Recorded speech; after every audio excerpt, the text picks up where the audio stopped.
I have placed 2 explosives inside of Rockville High School, okay? And if they fail to detonate, I'm just going to shoot every kid I see, okay?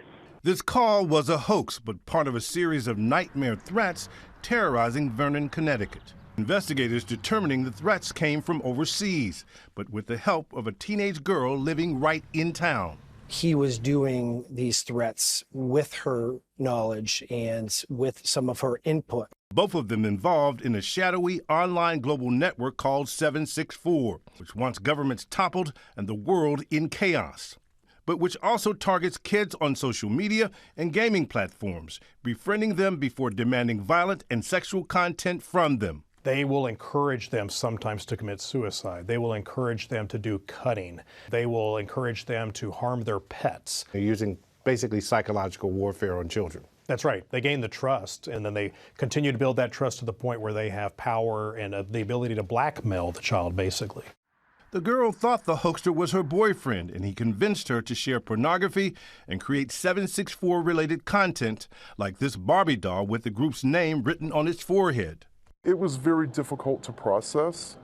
I wanted to scream, "Not my child." ABC News agreed to alter the faces and voices of the parents of the teenage girl. Before it started, she was a child who was on the honor roll. She had a lot of friends, and then slowly that started to change.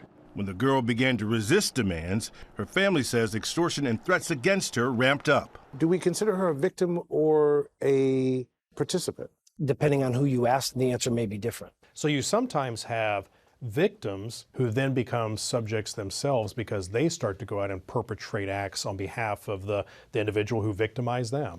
The FBI tells ABC News in an exclusive interview that it has more than 250 open investigations tied to the 764 network, reaching all 55 field offices across the nation. Nearly a dozen others have already been charged, including a young Arkansas man seen here being arrested on unrelated charges.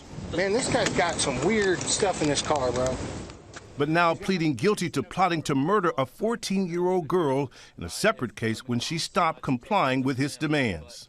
Back in Connecticut, the parents of that teenage girl hoping that what happened to her family can be a cautionary tale for others. If we can help just one family, then it's worth it.